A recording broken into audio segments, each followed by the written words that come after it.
Namaskar. Jai Shri Krishna Guru. Thank you for joining me again. I hope you all had a very good evening and a very good start to the Monday. So let us begin and continue our journey of understanding the Leelas of Sai Baba. Gurubhyo Namaha Om Shri Ganeshaya Namaha Om Shri Saraswataya Namaha Om Shri Guru Dattatreya Namaha Om Shri Mahalakshmi Namaha Gurur Brahma Gurur Vishnu Gurur Devo Maheshwaraha Gurur Sakshat Parabrahma Tasmai Shri Guruve Namaha. Shri Sai Satcharita, the life and teachings of Shirdi. Chapter 5, Sai's disappearance and return to Shirdi. We'll be continuing from where we stopped, that is verse 20. This Chand Patil was the headman of the village Dhup Kheda, and his wife's nephew was engaged to be married to a bride from Shirdi. This nephew of his wife had come of a marriageable age and had the good fortune of marrying a bride from Shirdi. So with the bullock carts and horses, the marriage party set out to come to Shirdi in due course. And then Baba, drawn by his affection of Chand Bhai, joined the party too. The wedding over, the marriage party returned from Shirdi. Only Baba remained behind. He stayed back and then stayed on forever. That marked the rise in Shirdi's good fortune. Indestructible and ancient that Sai is, he is neither Hindu nor Muslim. He has no caste, no descent, no family, no gotra. The state of self-realization was the core of his being. And Sai that people called him, is that his real name? No, indeed. Out of respect, he was first addressed as Welcome Sai. And that is how he got his name. It was on that day that Baba arrived with a marriage party in Malsapati's yard near the Khandoba temple. This happened. In the beginning, this yard was Bhagat Malsapati's. Later, it belonged to Amin Bhai. The marriage party, as it arrived, got down in this same place under the banyan tree. The bullocks were all unyoked in the yard in the Khandoba temple compound, and Baba too got down there with the marriage party along with all others. As this youthful fakir alighted from the cart, it was Bhagat who first saw him and received him with the words, Welcome Sai. From then onwards, that name became his proper name. Thereafter, people began to call him Sai, and the name came to be used commonly by all. He then smoked the chilim there in Malsapati's yard and thereafter went to stay at the mosque. He quite enjoyed Devidas's company. Altogether, he was happy in Shirdi. So like I discussed with you all last week about how the name comes, how the name is given to a guru, how do they accept a name given by others. One of the most important aspect here is we think we are calling the guru by that name, or we are calling someone by that name. But these words are also the will of the divine alone. Nothing is from our mind. So people think, oh, I called my Guruji by a particular name and that name came to be. Yes, to address example, we started calling our Guruji by the name Krishna Guruji because that is exactly who we experienced in him. That is who he is. So the words were the will of the divine which just came out of our mouth. So we are only a conduit in the hands of the Lord. We are just an instrument from whose mouth that word was supposed to come, and it came. But if I think, oh, I was the one who gave the name to my guru, that is called ego and arrogance. It's my mind or it's all others' mind talking. So the word all Sai, somebody's from their heart, the moment they saw him, the word Sai came from their mouth. So that is how he was, Sai Baba was addressed for rest of his life. But that is the will of the divine alone. They themselves make that word come from that individual's mouth. Sometimes he would sit in the chavdi, sometimes he would be in the company of Devidas, or sometimes he would sit in the Maruti temple. He would thus be engaged fondly wherever it pleased him. This Devidas was already in Shirdi much earlier than the time Baba came there. Janakidas Gosavi of the Mahanubhavi sect came to Shirdi thereafter. With this Janakidas, Maharaj would sit talking, or Janakidas would go and sit wherever Maharaj might be. Both were very fond of each other's company and would have regular meetings. Their association, which with each other, was a source of great pleasure to everyone. So also one Gangagir, a householder and a very famous devotee of Vaishnava sect from Pantambe, used to visit Shirdi frequently.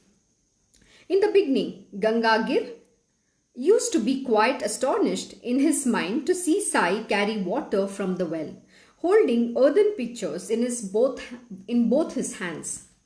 But later, when he met Sai face to face, Bua said very clearly and quite emphatically, "Blessed is this Shirdi and very fortunate too, to have this jewel among men associated with her."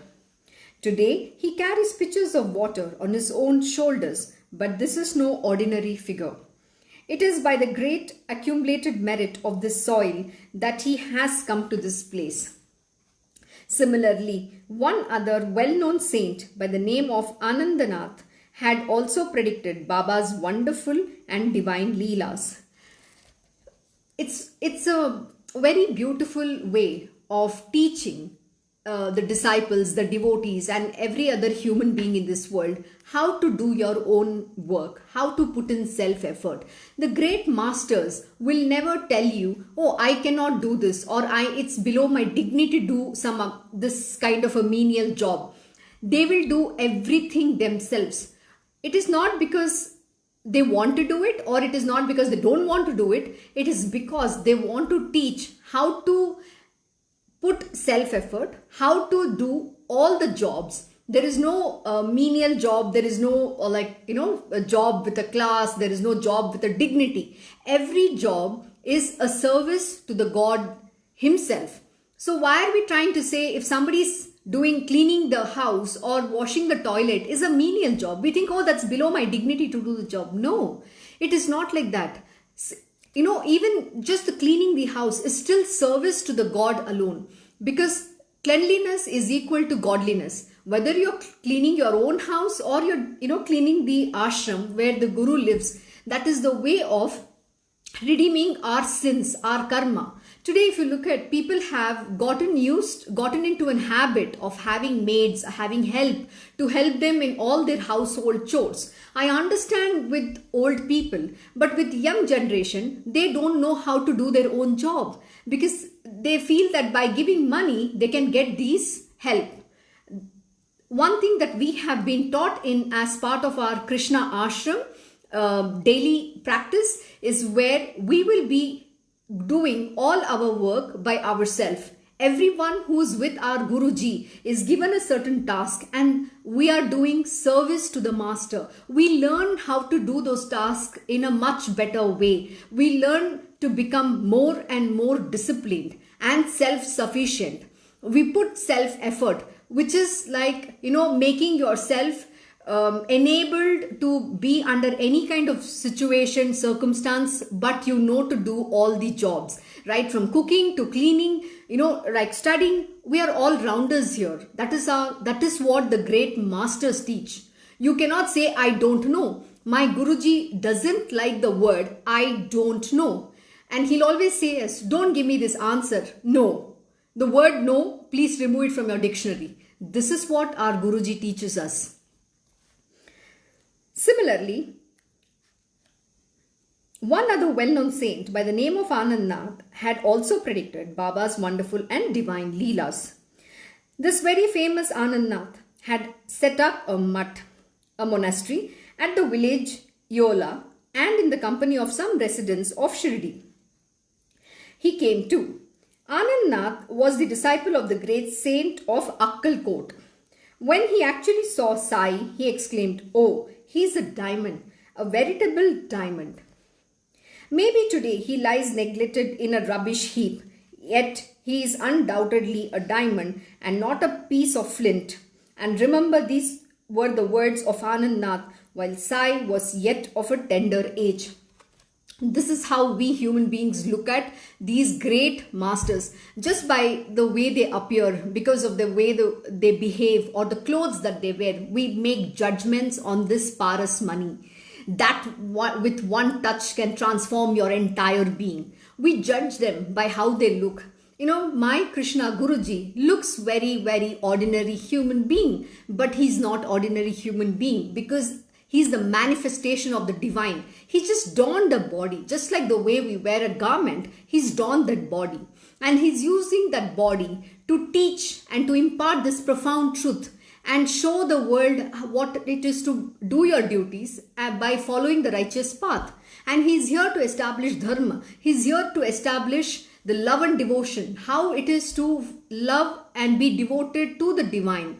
What it is to be in the path of bhakti, that is very important, and that is what he's teaching us. But we consistently and constantly make judgment by the way they look. Please don't go by the appearance. The divine beings will never reveal themselves to you.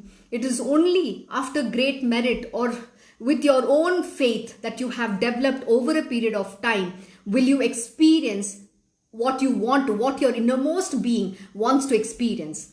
And that you have to earn. First, become deserving of that grace, for which you have to develop faith and patience, and doing everything that your master commands you to do.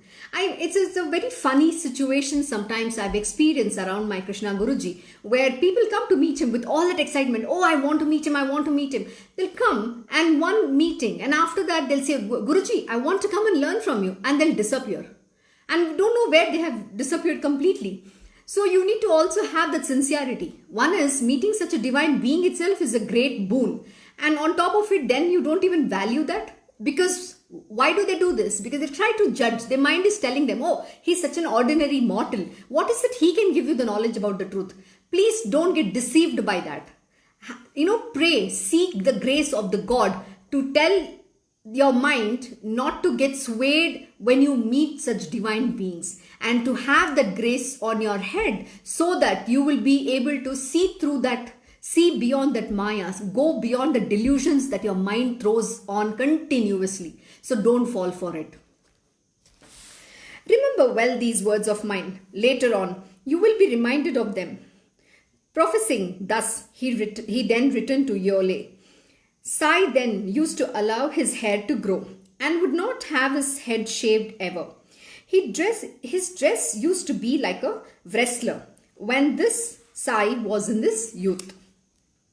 Whenever he went to Rahata, he would always bring back with him saplings of marigold and jasmine and would plant them with his own hands in the desolate places and would also water them regularly. His devotee, Vaman Tatya, would supply him every day with 2 unbaked earthen pitchers for that purpose, and Baba would water the plants with his own hands.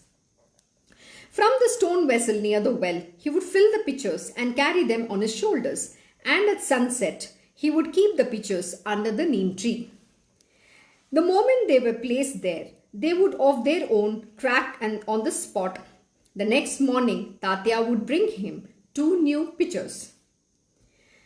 When fully and properly baked, a pitcher is always better and lasts longer, but Baba would require only unbaked ones. Thus, the potter was able to sell the pitchers without the labor of baking them in the furnace. For 3 years, this was his preoccupation. In that open space, he raised a garden, and in that same place that today, by lucky chance, people are enjoying the convenience of a vada.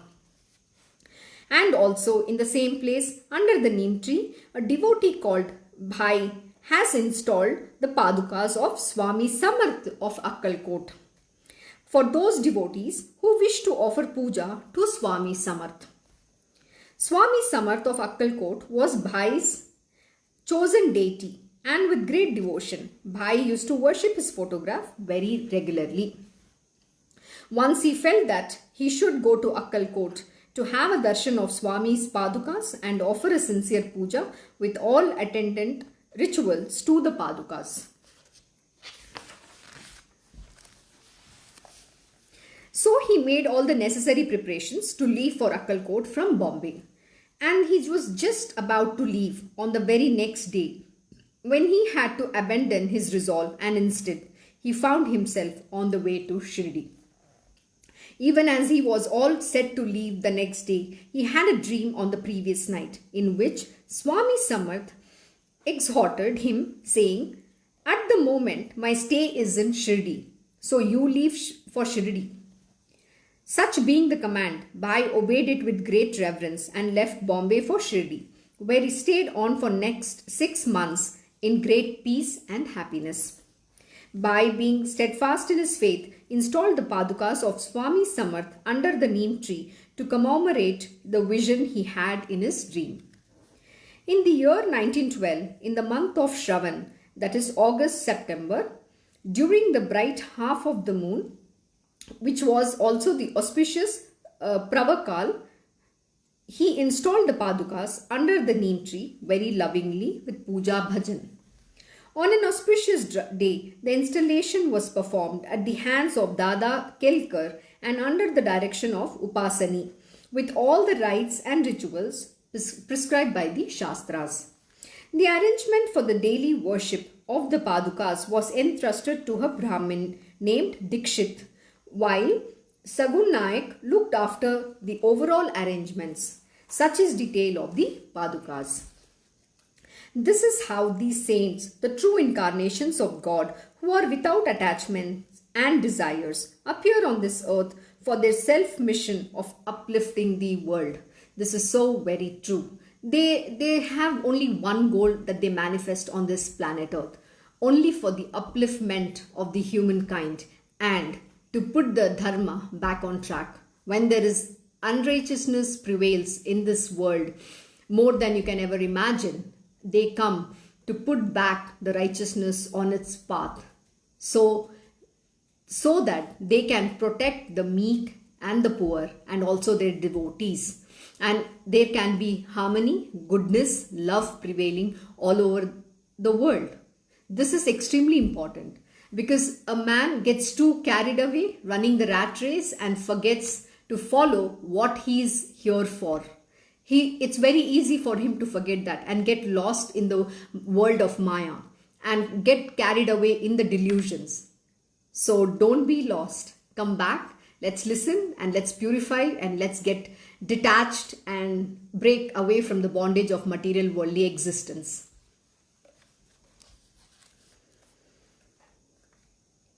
A few days later, a very astonishing incident took place, which, when the listeners hear attentively, will surprise them too.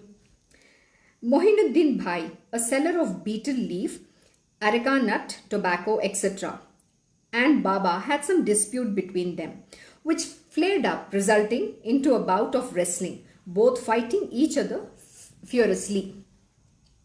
Both were skilled wrestlers, but mere physical prowess cannot prevail against destiny, so that Mohiddin became more powerful, and Baba, his strength being unequal to his opponent, was defeated. From then onwards, Baba's mind was made up. He changed his entire dress. He started wearing the long kafni, a langot, and a piece of cloth tied around his head. Of the gunny bag, he made his seat, and the gunny bag served as a bedding too. He found contentment even in the rags that he wore.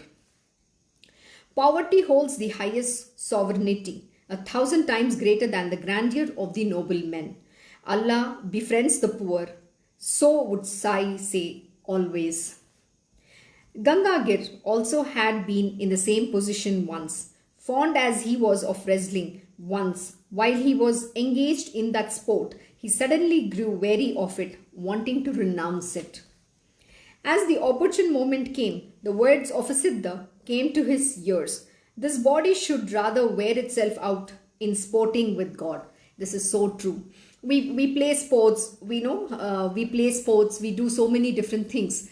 But what we don't use our body is to serve the humankind. service unto the mankind, service unto our own self, serving and wearing out so that we can achieve God, we can attain God, not just in this life and every life of us. Or we can say, I don't want to come back, don't want to manifest as a human being, I don't want to be born.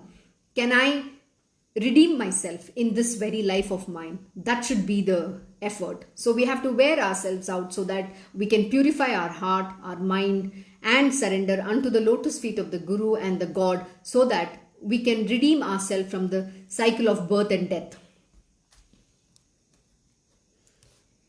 These words of grace fell on his ears even as he was engaged in wrestling. He renounced the world and took to the spiritual path. His smut is on an isle situated between the twin streams of the river Godavari near Pantambe, and there are his disciples too, eager to serve him. As time went by, Sainath would only answer the questions put to him and would never talk to anyone of his own accord. During the day, he would be seated under the neem tree. Sometimes he would sit in the shade of a horizontal branch of the babul tree that grew by the stream at the village boundary. Sometimes, when it pleased him, Baba would wander off an afternoon in the vicinity of Neemgaon, a mile or so away from Shirdi. The famous Triambak Dengle was the Jahagirdar of Neemgaon, and Baba Sahib was a descendant of his. Baba was very fond of this Baba Sahib.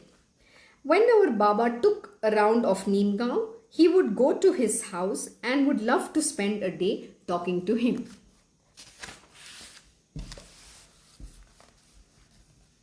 He had a younger brother, Nana Sahib by name, who had no son, due to which he would always feel sad at heart. The first wife had dim chances of getting one, so he married a second time. But no one can escape the fate. Mysterious are the ways of destiny. Then Baba Sahib sent him for Sai's darshan, and by his blessing a son was born to Nana. Thereafter, Sai's fame began to grow, and a large number of people thronged Shirdi for Sai's darshan. The news reached Ahmednagar, which is a district place. This is so true, People believe in miracles. Or they believe in the divine only when their petty wishes are fulfilled.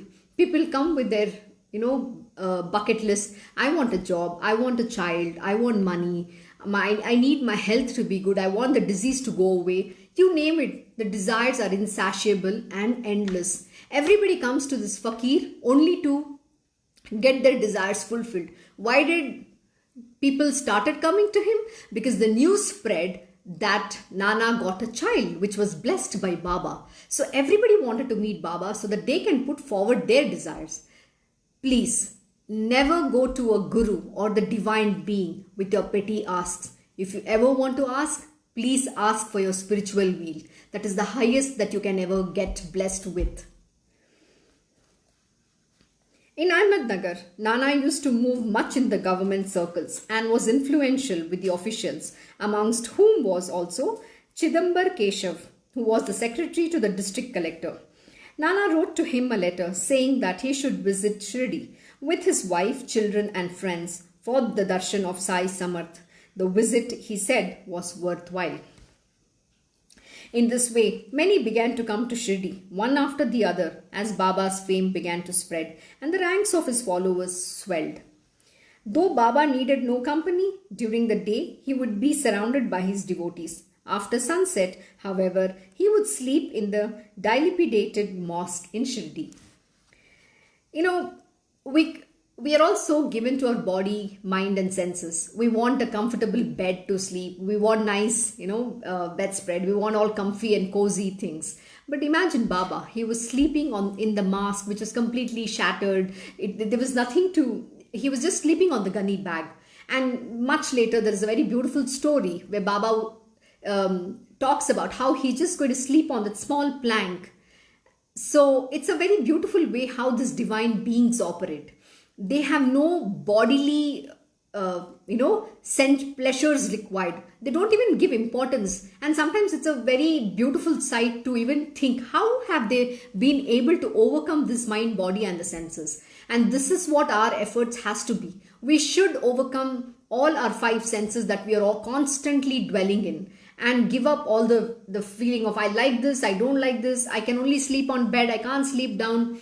So the whole aspect of spiritual is you will be taught how to overcome these things, and you will be able to live life in the dynamic manner and go within what comes to your way naturally.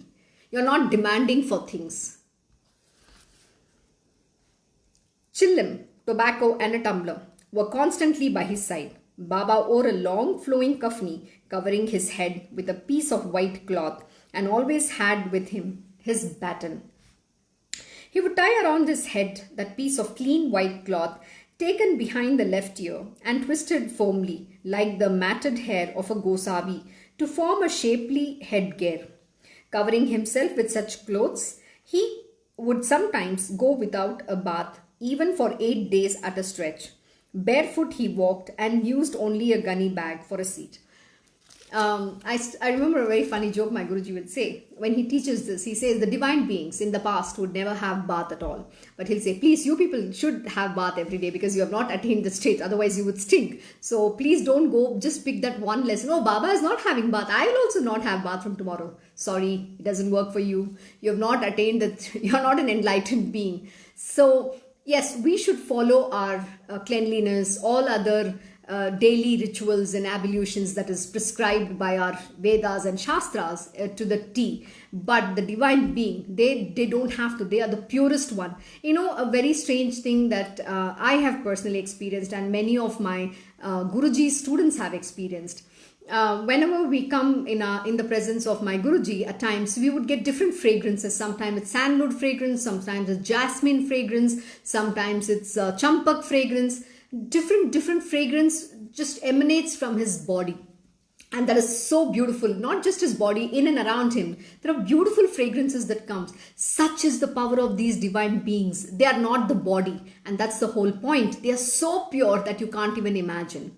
They don't even have to bath, they don't even have to do anything, yet they do all of it so that they can set an example for us to follow it very religiously.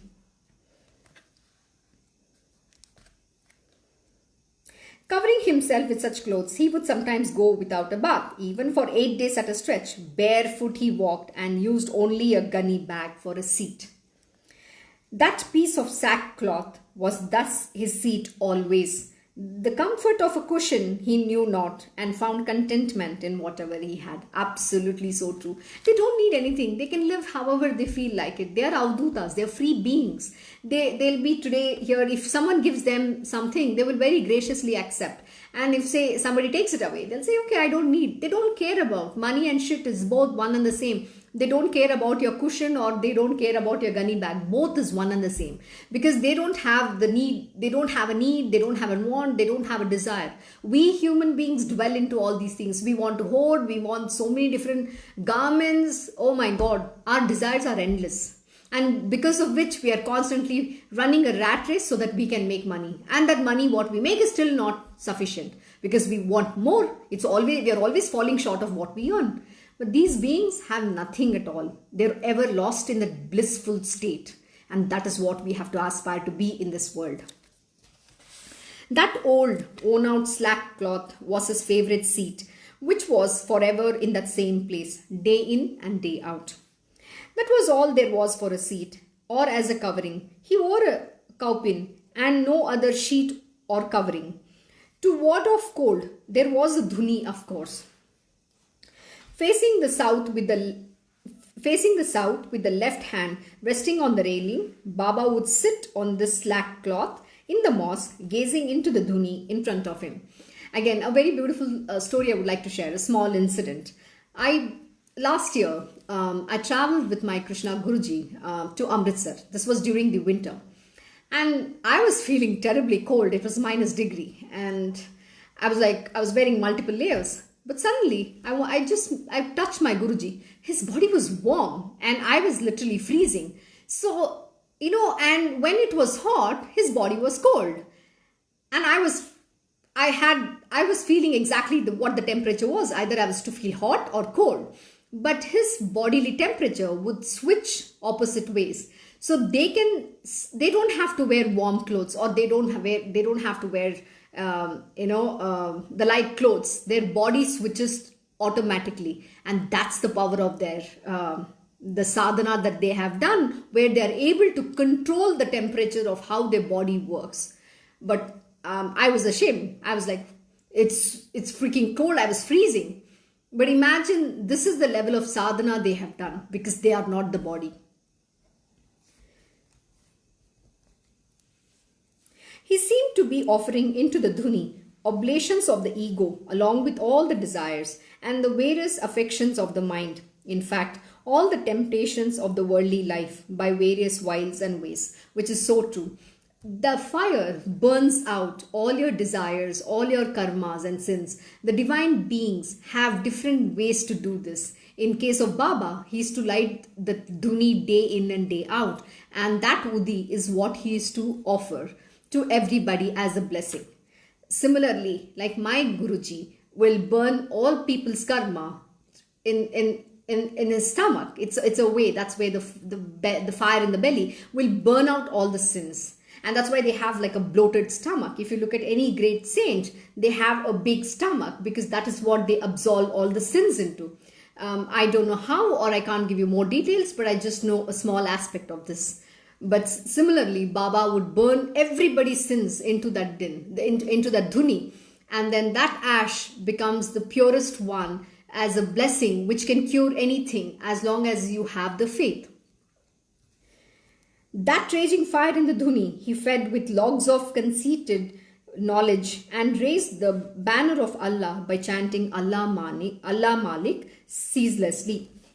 And just how spacious was that mosque? It was but the space included 2 cross beams in which he lived, sat, moved about, met everybody and slept. They only need so small a space. They are not asking for, I want a palatial place, I want this, I want that. They don't need anything. They don't care about it. The mattress, the cushions, they have all come now when the devotees have gathered around him. But in the beginning, the devotees could not go near him without fear. From the year 1912, everything changed. It was from that year that the transformation of the mosque really began. Where there were knee-deep pits and holes in the ground in the mosque, it was paved overnight with shahabadi stones on the strength of the devotees' labor of love. Before he came to stay at the mosque, Baba used to live in the takia, or the resting place for the fakirs. He spent a long time there and was quite happy. It was there in the takia that he used to tie ghungru, jingling bells, round his ankles, and danced gracefully to the beat of the tambourin. He would also sing melodiously. In the early days, Sai Samat was very fond of lighting up the lamps and would go himself and ask the shopkeepers for oil to light them. Tumbler in hand, he would himself ask for oil at the grocers' shops and fill it in the earthen lamps. He would then burn the lamps bright in the temple and in the mosque. This went on continuously for some days. He was very fond of worshipping the lamps and would celebrate Diwali, the festival of lights. Strips of cloth he would twist to form wicks and burn lights in the mosque. As for the oil, he used to bring it free every day. Once all the grocers conspired against him, thinking, now enough of this daily wearisome nuisance. Later, when Baba came to ask for oil, as was his daily practice, and all of them refused, what an amazing thing happened. Without a word, Baba turned back and placed the dry wicks in the earthen lamps. The grocers were watching with amusement as to what he would do without oil. Baba picked up the tumbler from the parapet of the mosque. In it there was just a drop or two of oil. which was barely sufficient even to light an evening lamp. He then poured water in that oil and drank it all up, offering it this way to God. He then took pure water. This he poured into the earthen lamps to wet the wicks, and lighting them up, showed how the lamps could burn brightly. Seeing the water thus kindled into a flame, the grocers were astounded and said to themselves that it was not a good thing that they lied to Baba. See, this is very important lesson. We all think that when the divine beings come and ask something, we think, oh, they are constantly bothering us. They come and irritate us. What we human beings don't understand is whatever we are offering, we are actually redeeming our karma. When the divine beings accept graciously what is offered to them, we are wiping out a lot of our sins that we have committed. And when we give them, they bless and give it back 10, I don't know how many other times more than that you can ever imagine. So please stop being petty and give graciously. There's a very beautiful saying which Jesus has said, give to those who cannot give it back to you, who cannot return it back to you, and give it to the deserving ones. So don't count whatever you have. Know that this is all given because of the grace of the God. You have not earned it. You think you worked hard for it, but without the grace, those things you wouldn't have got it at all. Even if you work hard, it still doesn't matter. The grace is there. That is why you're bestowed with that job or that money or anything. So please give graciously. Give, serve this world, and you're not going to lose anything. That is what this lesson is all about. Without a trace of oil, the lamps burned all night, and everybody began to say that the grocers did not deserve Sai's grace. You know, Baba says a very beautiful thing which my Guruji has always said, that his great-grandfather would repeat this. Jo dega uska bhi bhala, jo nahi dega uska bhi bhala, which simply translates into one who gives also gets the grace, one who doesn't give also gets the grace. So these divine beings they have the same feeling and goodness and love for everybody. They are not biased. Because you give, you get more blessings, and because somebody doesn't give, they get less blessings. It's not like that. They are universal. Their grace is on everybody. No matter whether you're good, bad, they don't judge with that. It is you who are judging yourself, because God lives within everybody's heart. So that goodness is what we have to evolve. So always strive to be godly. Strive to evolve on the path of goodness and never become a petty or a mean human being in this world. When you got born, you come with nothing. When you die, you go with nothing. What is the point of that money if that money or anything that you have is not for the service of the divine and for a good cause in this world? Ask yourself this question and get your answers. Oh, what marvelous powers Baba has, said the grocers, and repeated that they had not only sinned by their falsehood, but needlessly enraged Baba. However, beyond anger and hatred, all this was farthest from Baba's thoughts. He had no enemy and no friend. To him, all creatures were equal. That's exactly what it is. Baba doesn't look at anything. Yes, you don't give, you don't give. That's your pettiness. His powers are far beyond what you can imagine. The water can burn the wick. There's so many things that he can do because he's beyond this mind, body, senses and the three gunas. He's transcended all of that. He's the divine being. This entire universe is at his feet to serve him. Remember this and always know what you utter in his presence, because there are always the Ashtasiddhis are saying Tatastu. So be good and good will come to you. So don't bother about being petty in this world. Be very conscious about what you do, how do you do, and what you say. It matters. And now let us continue with the tale where we left off. That is Mohiddin triumphed over Baba in wrestling. Now listen carefully to the story that follows. In the 5th year, after this wrestling incident, a fakir, Jawahar Ali by name, who was a resident of Ahmednagar, came to Rahata along with his disciples. Choosing an open space near the Veerabhadra temple, the fakir set up his camp there. But the fakir was really very fortunate. He had not been so. How could he have had such a famous and delightful disciple as Sai. There were many people in the village, of whom quite a few were Marathas. Amongst them was one Bahagu Sadapal, who became his attendant.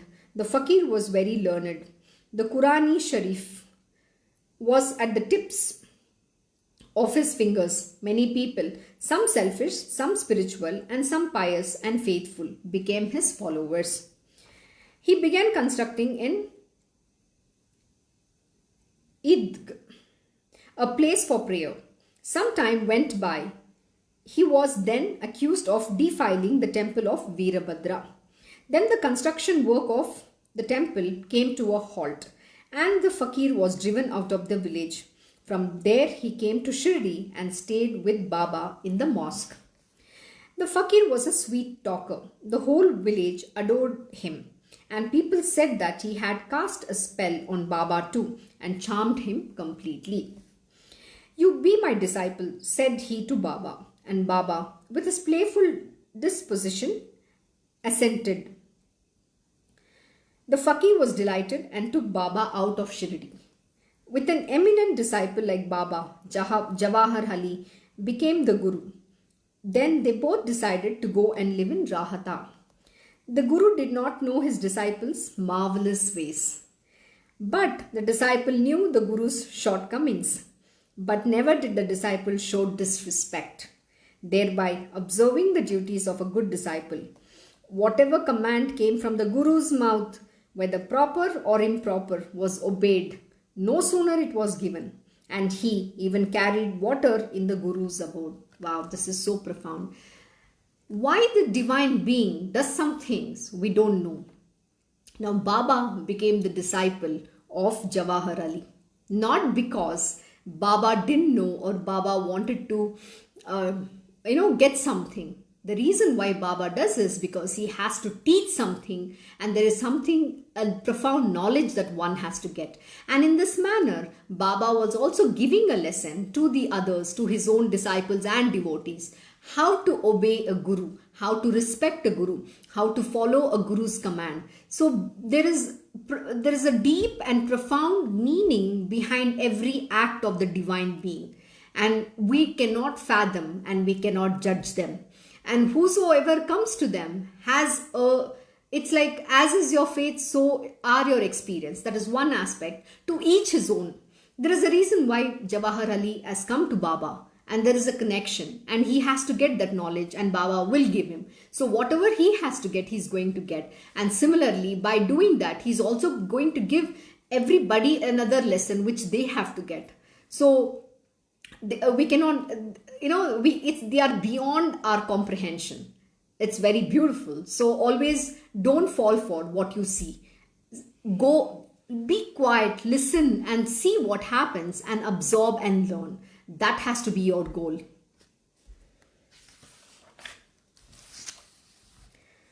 Thus the days passed in the service of the Guru. But then it so happened that he would come to Shirdi only once in a while. When this happened, just listen to what followed. This began happening repeatedly, and in fact he now stayed at Rahata for the most part. The people started feeling that Sai was bewitched by the fakir and was almost lost to Shirdi. Whereas people thought that it was by his yogic powers that Jawahar Ali had bound Sai to himself, Baba's plan was altogether different. It was his way of destroying the ego. Yes, this is so very true. When the divine has to destroy the ego, they do things that is beyond a human canon understanding. Our mind cannot understand that. And you can't even question. You just have to let it be and watch. And yet, how could Sai have any ego or conceit? So the listeners will naturally reason. But then, such conduct was for the good of the people, which was also the mission of his life. But the villagers of Shirdi were Baba's loving devotees and had great affection for him. Staying away from Baba in this way appeared quite improper to them. The villagers were greatly agitated in their minds to see Sai so much in the power of Jawahar Ali, and were in serious thought as to how he could be won back. As gold and its luster, as lamp and its light, so was the inseparable state of this Guru and disciple. And they both had this experience of oneness. A group of devotees from Shirdi then went to the Idgah at Rahata, making plans in their minds how they would try very, very hard and would then return all together, bringing Baba back with them. But Baba took a stand, quite to the contrary. This fakir is very hot tempered, he said. Do not try to persuade him, for he will never let go of me. You now get out of here quickly, for he will return from the village presently. So terrible is his wrath that he will make a clean work of you all. His anger is very fierce and will turn him red in his face. Go, go, be gone instantly and take the road straight to Shirdi. What should be done next, they thought. For Baba speaks contrary to all expectation. Meanwhile, the fakir came back quite unexpectedly and began to ask them, So, have you come for this lad? And what are you discussing? If your intention is to take him back with you, you might as well not take the trouble. It will be in vain. Though he said so quite emphatically at the outset, in the end, even he yielded to the pressure of the villagers and said, Take me also with you. We will all take this boy with us to Shirdi. Thus the fakir came back with them too. He could not bear to part from Baba, and even Baba could not let him go. How was this possible? Was something no one could understand. Sai was Brahman incarnate, while Jawahar Ali was full of misconceptions. When put to test by Devidas and Shirdi, all these misconceptions exploded. Devidas had a beautiful figure, lustrous eyes and a handsome face. He was only 10 or 11 years old when he first came to Shirdi. Such was this Gosavi of tender years, with only a langot around his loins, who had at that time put up at the Maruti temple. Appa Bhil and Malsapati frequently visited him. Kashiram and others provided him with food, grains, fuel, etc. He gradually gained in importance.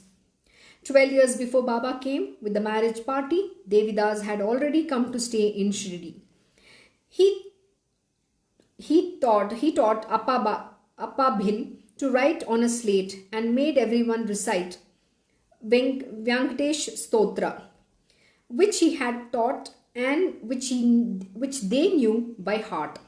He conducted these lessons regularly. Devidas was highly enlightened.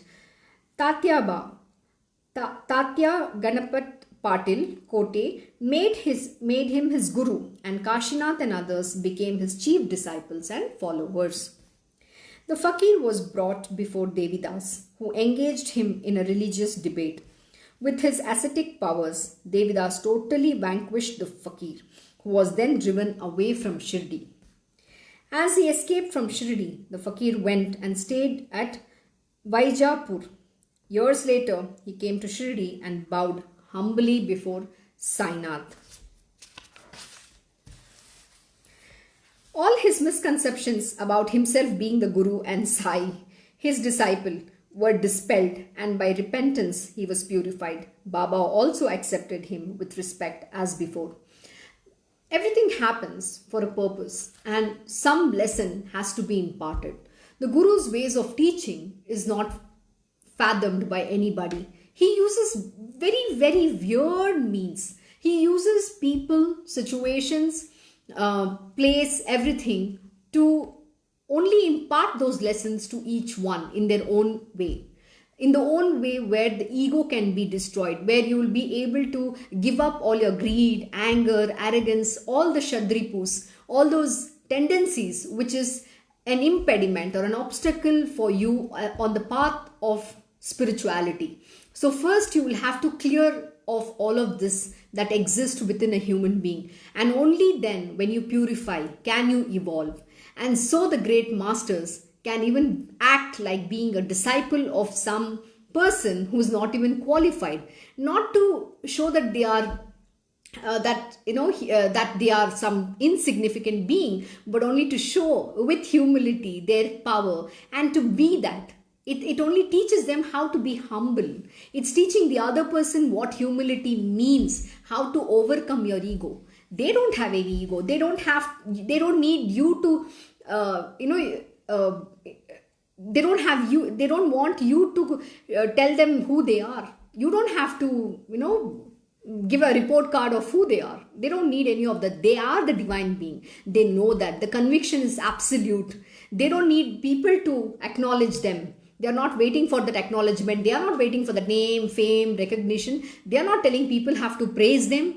They don't ask or seek any of these, because that is beyond that mundane want of theirs. It's only the human beings and the material worldly beings who need. They go run after these recognition, fame, name, all the great things which bloat their ego no end. Such are these great masters. Such is the significance of the great Guru, the Sadguru. Such were Baba's inscrutable ways. The issue got resolved when the proper time came. But till then, Baba honored the Guru-Shishya relationship. See how beautiful it is. It's all the matter of time. And the Guru has his own ways to teach. And he gives the time. My Guruji will always tell me, just let it be. Everything will fall in place. You don't have to get agitated, angry if something is happening. Everybody learns at their own time, at their specific time. It goes for me as well. I have learned at my own time. I would love to narrate a very beautiful story about my own spiritual journey. When I came to my Guruji, I was like, I want to learn all these texts. I want to be the greatest. I want to be the number one in your world. And you know what? He said, yeah. You want to learn? He took the most complex scriptures and started learning. He started teaching me. And that he was going at a speed that I couldn't understand a word. I didn't know what self means, whatever he's talking about. And then, it was 4 years later is when he once told me, I haven't even started your spiritual journey. You know that, no? I've not even taught you yet. It crumbled my ego. It crumbled my arrogance. And that time I literally prostrated at his feet. I cried. I said, I'm sorry. I didn't know what this meant. He literally crushed my ego. And then on his own, he took the same complex scripture, the Tripura Rahasyam, and he taught me that. When he gave it to me and said, now read, let's do this. That is when I actually started learning. The knowledge opened up. That is the power of these great gurus. It's not with ego that I can say, I want to learn. Who is this I who want to learn? Who is this I who says, I want to know? No. First, you have to go with that humility. You have to be submissive unto the lotus feet of the divine master. And they will give what is right for you. You don't just demand and ask.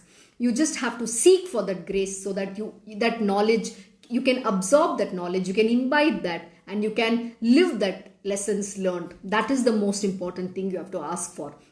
Even one word, if you live in your life, that is good enough for you to evolve and get redeemed. That is the most important aspect. You don't have to know all these Vedas, Shastras, all these great scriptures. You don't need to know. That one knowledge is good enough for you to evolve. That one thing that your master teaches. And such is my own story as well. And I can share with you many more as we evolve through this beautiful journey of learning Sai's Leelas. If he considered himself a guru, it was entirely his responsibility, but as a disciple, Baba knew and performed his duty perfectly. This is the moral of this story, which Sainath himself put into practice. This is to teach the world how to be a disciple, how to serve the Guru. Baba showed it in example. They set an example for the world to follow, because we human beings are such an egoistic being. We don't know what it is to be humble, what it is to have humility. We have never learned that. So subduing the ego, giving up the ego and surrendering unto the Guru is the most important aspect. That is what Baba has taught here. There is no better state than that one should completely surrender to one's Guru, or that one should totally accept the disciple as one's own. Without this relationship, one cannot cross the ocean of worldly life. This is the lesson of this story, but rare indeed is the man who will be daring enough to firmly resolve to shed his ego and conquer the fortress of the egoless state. This is what we have to aspire for. Give up your ego. There is no need to have ego. Be nice to everybody. Be good to everybody. Most important, don't bring your ego in the door of the shrine of the Guru. Please leave it outside. We always say in Krishna ashram, my Guruji says, my door is open. Anybody can come and anybody can go. I don't stop. But please leave your ego, chappal and your arrogance outside of this door. That is what we believe. And we all learn this and continuously. And sometimes your mind is saying, oh, my ego doesn't exist. Please know that the ego never dies. It's only subdued or surrendered. But when you do not have that bhakti and you don't do the spiritual sadhana, you never know when your ugly ego can raise its ugly head. So always be vigilant and be aware of this. Never bring your ego. It will destroy you. Here, ingenious speculations of one's intellect are of no avail. He who wants to attain his highest good must conduct himself without conceit or ego. He who has burned out the conceit in his physical body is the one who will find fulfillment in this human birth. And to attain salvation, he will then accept the discipleship of any one. Seeing that desireless state in so young and comely a figure, all the people, both great and small, were struck with amazement and wonder. The bodily functions of a realized soul work out accordingly to his past karma, but he is not burdened by the prarabdha karma, for he is no longer the doer of action. Just as the sun cannot remain in darkness, so also the man of enlightenment cannot remain in a state of duality, for the entire universe is in his own self and he dwells in Advait, non-duality. This conduct as guru and disciple has been narrated in detail as described by Malsapati, the great devotee of Sainath. But now let this story be. The next one is even more profound and will be related in its proper sequence. Be attentive while you listen to it. What was the condition of the mosque earlier and with what toil it was paved? How no one knew for certain whether Sai was Hindu or Muslim. Baba's yogic practices such as dhoti poti, cleaning of internal organs, and khanda yoga, serving and reassembling organs of the body at will, and how he took upon himself the karmic sufferings of the devotees. All this will be narrated in a proper manner without omissions later on. Hemant surrenders to Sai in all humility. This narration of his story is his prasad or grace. By merely listening to this sacred story, all the sins will be destroyed. We'll be to all. Here ends the 5th chapter of Shri Sai Satcharita called Reappearance of Shri Sai in Shirdi, as inspired by the saints and the virtuous and composed by his devotee Hemant Pant. Thank you all. I hope you had enjoyed today's session. Please have a very good evening and happy Raksha Bandhan to all of you. I think most of you are going to celebrate it. Have a great time. Om Shri Mahaganapate Namaha. Om Shri Gurudev Datta. Om Shri Sachidananda Sadguru Sainath Maharaj Ki Jai. Om Namo Bhagavate Vasudevaya. Digambara Digambara Shri Pad Vallabha Digambara. Om Shri Krishna Gurunathanata Shri Guruve Namaha. Om Devi Durgaya Namaha. Om Shri Krishna Arpanam Namastu. Krishnam Vande Jagat Gurum. Tomorrow we will be starting slightly earlier, by 30 minutes earlier. We will start at 6:30 due to some technical reasons. I sincerely apologize and request you for the short notice. Request you to kindly join in tomorrow at 6:30 p.m. Thank you.